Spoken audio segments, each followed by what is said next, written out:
Welcome back to another TARISLAND video. I've filmed a podcast-style discussion about the game with 889. I'll leave all of his channel links and stuff in the description down below. And we've cut it up into like little different sections to make various different videos as we talk about all the different parts of the game that we enjoy so far or don't enjoy, or things we want to see improved, all that kind of stuff. Yeah, let us know what you think in the comment section down below if you like this style of content, almost like a mini podcast style. Yeah, comment section down below for all that kind of stuff. If you like the kind of content that we're talking about as well, or even if you massively disagree, feel free to drop a like on the video, subs, all that kind of stuff, and we'll keep making more content. Yeah, if you want to carry on the discussion further as well about TARISLAND and watch me play the game live, I stream over on Twitch every Monday, Wednesday, Friday, and Sunday around about 5 or 6 p.m. BST UK time. Short answer, I think yes. Yeah, I'm in agreement. I think that the game, a lot of people have come over from other games, and as like someone like yourself who played New World, you're coming from a paid game with updates that are paid as well. And with this, it's totally free. It doesn't cost a penny. So, have you spent any money, any IRL money in the game yet? No, I haven't. I've not touched any money, like any IRL money. Do you know roughly how many hours you are in? Roughly? A lot. I'm going to say a lot. I've completed all content on 2 characters. I've, done all the quests. I'm doing my dailies. I'm doing all the dungeons, whether it's normal, elite. I've done a few challenges, as we both have. Yeah, I've touched on pretty much PvP as well, which is something that you haven't sort of delved into too much. I need to. But yeah, that I think you're crazy if you look at it as a mobile game or a free-to-play game and sort of take a step back and think, oh, maybe that's not going to be for me. Like, it's free, right? It's free. Just get involved. Like, yeah. I agree, and I'll be honest, the first thing I heard about the game, probably a couple of months before it launched, there's people like beta testing it, and then releasing some bits and bobs of YouTube, but not too much footage. So I didn't really have a clue what the game looked like. But I heard the typical, oh, it's a mobile MMO, it's gonna have some pay to win in there, you buy gems. It's like the typical thing. When you hear anybody talk about a mobile game, they always say, oh yeah, you can buy gems, and it just sounds so stupid. And I'll be honest, if it wasn't for New World having that absolute devastating announcement that they did on June the 6th, and then basically no content until October 15th, I wouldn't even have given the game a try. I wouldn't have watched anybody on Twitch or YouTube. I wouldn't have looked into it whatsoever. I had nothing else to play. Then, like you said, it's free, so I thought, sod it, let's download it and just give it a go.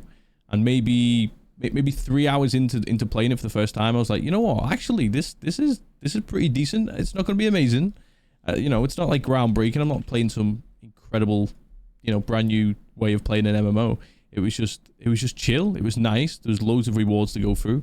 Like you said, they're playing all the content in the game, playing all the dungeons and stuff, getting new gear each time, not doing what you do in other MMOs, where you can run a specific dungeon maybe 10 times and not get the drop you're after. You, there or thereabouts, get a drop every single run, and the loot is only for you and your class, which I'm a fan of. But yeah, and chasing that gear score is nice as well. Every time they bring out a new raid, they're like, okay, this gear score is going to be 100 and you're at 98, and the next time you log in, you've got to complete the new dungeon, the new raid, you get your new set. Have you got everything now? I think what are we going to get to now? Is it 100 gear score for tomorrow's raid, I think? I think tomorrow, introduces it so that it would be pushed on to 100, I believe.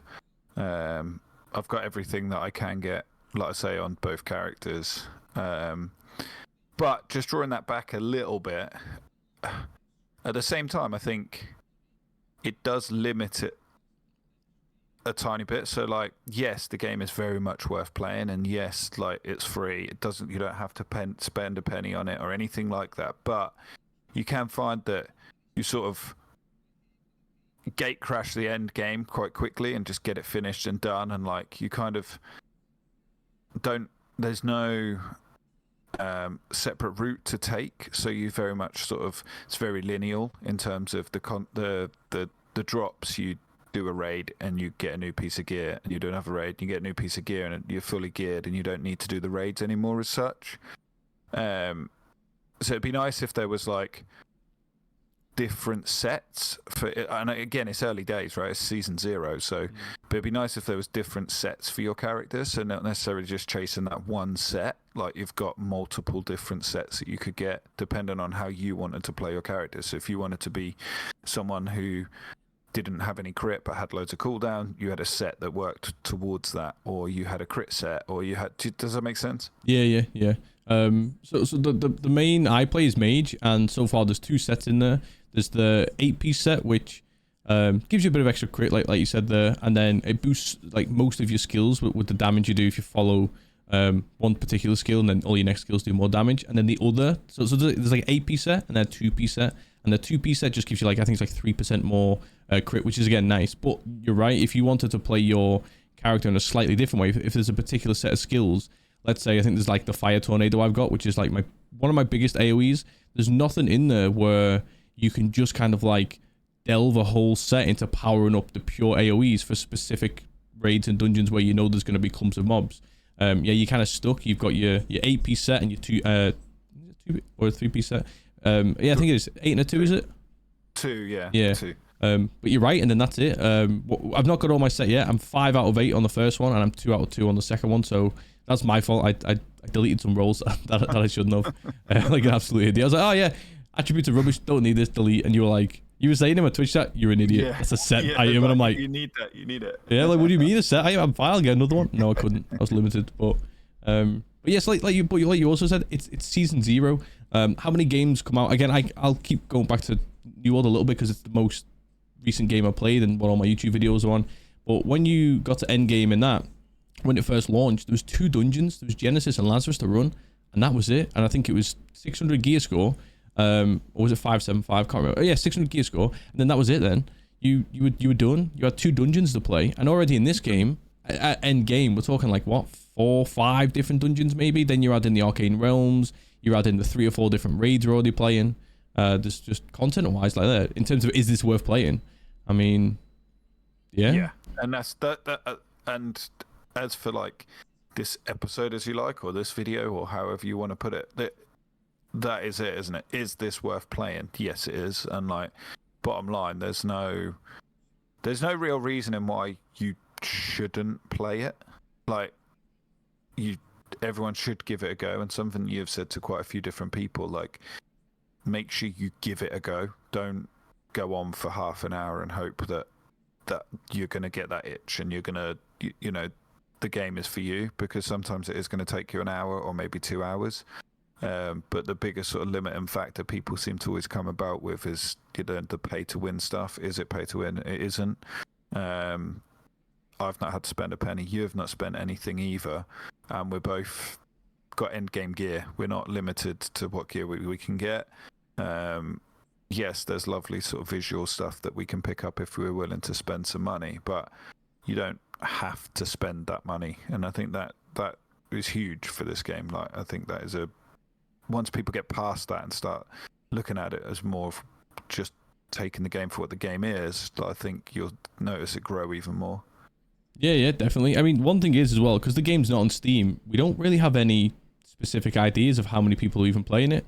It could be a couple of tens of thousands, it could be hundreds of thousands. We honestly have no idea, which I kind of like, because again, back with New World, it had that huge peak when it first launched with the 900,000 people on day one, and then it just went down and down and down. But people would look at those Steam charts and say, oh, the game's going down, I'm just going to leave anyway. If the game's going to die, just leave. Whereas with this game, I'm not paying any attention to that. I don't care if there's 1,000 concurrent players when I play. I don't notice the difference. You know what I mean? They've got that little bot system in there that helps you out with the lower dungeons if you need it. But yeah, there's no Steam charts. We have no idea how many people's playing, and it doesn't affect us. Before we go into that pay to win model though, like the only thing I'd say there is the only people I've seen spending money on the game is for skins. I mean, you could call it a little bit gacha. You know, there's some flying mounts, some big winged thing. You know, you make your character stand out a bit more.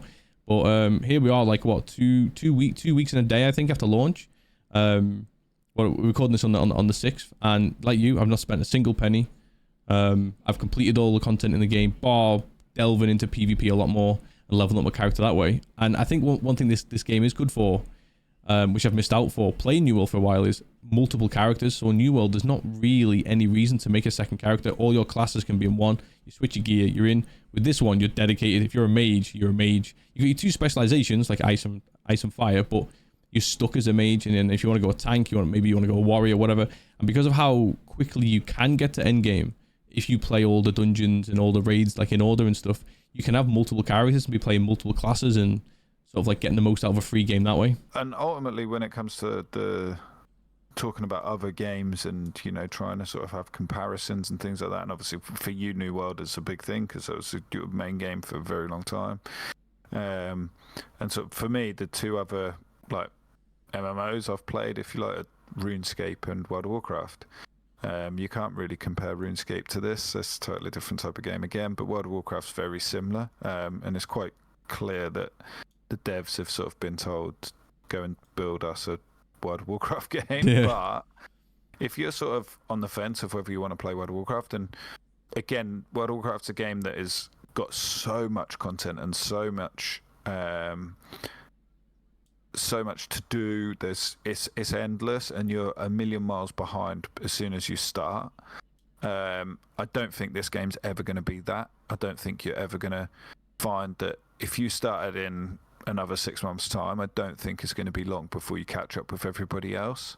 I don't think, you know, with the seasons and things like that, I think probably gear score 100, 120 is probably the max that we're going to hit within this season 0. And that's a guess, but just from like the way that you see it sort of progressing and you see the raids that are currently listed and things like that, like I can't see it going much further than that. But then who knows what season 1 brings. But I guess it's going to sort of not reset us, but give everyone that opportunity to be able to start at season 1 if you like, and catch up quite quickly. And obviously with World of Warcraft, there's still pay to win model within World of Warcraft. There's still, you know, you've got monthly memberships to be paying. You got to buy the game in the first place. So when you start looking at all that, like, ultimately, is this game worth playing? 100%. Like, there's no reason to not. Yeah, no, I agree. And the last thing I'll say there as well, saying what you were saying. So the season model in this game, as much as that information I'll be able to gather is, so compared to World of Warcraft, I believe every time the season resets, basically the gear you've worked on for the last 3 months, you then eventually just throw away, and then you work on this new gear. Whereas within TARISLAnd, there's a thing, I think it's called empowering your gear.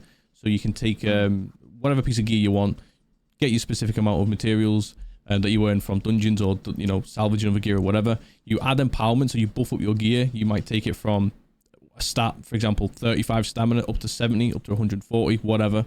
But when we move to our new gear in season 2, that empowered gear, from what I believe and from what I've seen, you're supposed to be able to carry that over as well. So you don't, even though you're getting new gear, you don't have to reset everything. You're not like, that last 3 months or that last 2 months, you know, I've done all that. It was fun, but now I've got to kind of like completely start again. You do get to carry over some of like your rewards. So I do like the idea of that. That chase isn't there again, is it? You do keep some of your work. So yeah, another reason, you know, as this episode is episode video, whatever you want to call it, is it worth playing, and another reason to say 100% it's worth playing. Yeah, I agree. So